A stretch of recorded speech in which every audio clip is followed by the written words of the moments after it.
Welcome to Talk It Out Tuesday. My name is John. If we haven't met before, I'm the pastor at the Rock Christian Family. And what we're going to do over the next 7 minutes or so is just recap what we've done in church for the last 2 weeks in our series, Investigating Jesus, How We Know and Why We Follow. So I hope you enjoy the content.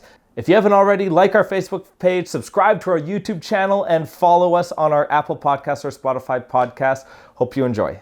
Hey, we're doing a series called Investigating Jesus, How We Know and Why We Follow. And I just want to give you some key points that we've highlighted over the last couple of weeks and flesh them out, explain them to you a little bit. So I'm just giving you the key takeaways from each sermon, and I'll give you a little bit more information, and I'd love you just to chew on some of these points. So we're going through the book of Luke, and if you don't know who Luke was, he was one of the 4 gospel writers. He was a doctor, and he does extensive research into who Jesus was. He's doing this for a new Christian named Theophilus, and this document that Luke wrote is so gold for you and me. He puts together an orderly account of the life of Jesus so that we don't need to go piece it all together from various literatures. So here's the point that I made in part 1. Luke was not writing the Bible. Luke had no idea that there would ever be a Bible. None of the 4 gospel writers, Matthew, Mark, Luke, or John, had any idea that there would be the Bible.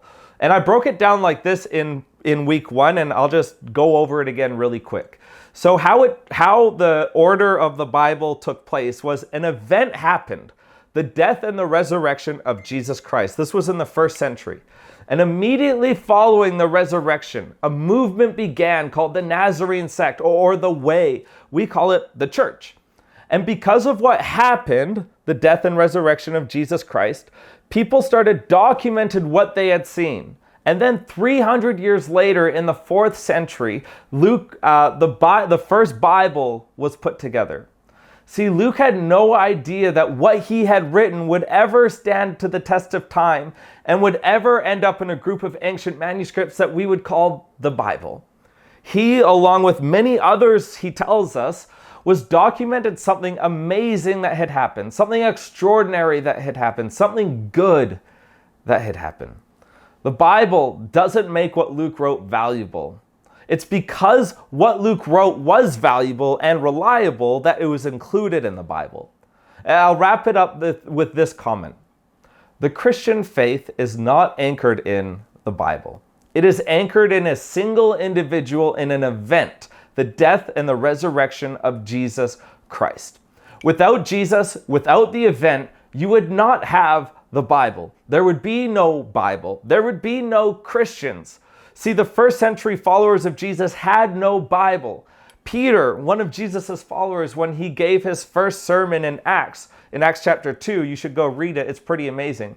He preached a message, not from a book of the Bible, but from what he had witnessed, from what he had seen. It was anchored, it was all about Jesus. The starting point of your faith is the death and the resurrection of Jesus Christ. If you left the faith for any other reason than Jesus, you may have left for the wrong reason. Don't misunderstand me here. I'm not disregarding the importance of the Bible. We need to read it. We need to learn from it. We need to study it. There is a lot in the Old Testament that sort of prophesies and reveals who Jesus is. But I am saying that it's not the reason why we call ourselves Christians. The reason why we call ourselves Christians is an exclusive club for Jesus and Jesus alone. So that was part 1. Part 2 was this past Sunday, and we introduced a new character, John the Baptist. And I started with this question, and I probably could have just ended the sermon here. If your life was a commercial, what are you advertising? That's a challenging question. That's a disturbing question. You need to think about that question. But the whole message was around this one point, that simply believing in something doesn't change anything. It's when you apply what you believe to your life that you begin to see change happen. See, you can believe that running is good for you and that it's going to have good health benefits, but until you actually begin to run, you won't see any results happen in your life. Saying that we're Christian is great. Saying we're Christian because we prayed the sinner's prayer, that isn't the finish line. It's the starting line. And if you really want to go deep in your faith, it's not about deep teaching. It's about deep action. See, doing is deep. Do you know why doing is deep? Because when you start asking your Heavenly Father, what do you want me to do? He's going to draw you out into a place where you can't touch bottom. That's the definition of deep, by the way. There's the shallow end, I can touch, I'm safe. Then there's the deep end. I can't touch the bottom. I'm having to exert energy. I'm a bit afraid. I'm in over my head.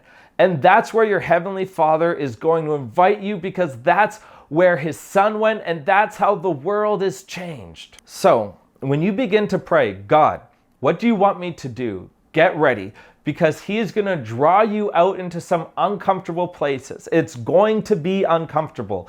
It's going to be taxing. It's going to go beyond your ability, because you can't touch bottom, and that's okay, because that's where God comes alive. You cannot lose faith when you're treading water and asking God to come to your rescue. You cannot lose faith. Just try it. You see, when John was speaking to the audience, when John was speaking to the crowd, he was speaking to people that have been living a certain way for their whole lives. And John is saying something new is coming, and you need to start living out your faith, or else you're going to miss it. You need to do for others, because the one who is coming is going to do something for the world. We can so often get into the place where the crowd was, where our faith becomes very much about me. We say things like, I didn't like the music today at church, or I didn't like the sermon. There wasn't enough Old Testament references. I don't know if I want to continue to come to this church. It's not really servicing my needs. The service went 5 minutes over and I got people to see and places to be, but John is telling you and is telling me that you need to step outside of your boat. You need to get your hands messy, put on different lenses. And the audience had no idea just how different those lenses would be. The audience had no idea the upside down world order that Jesus was going to introduce to and for the world.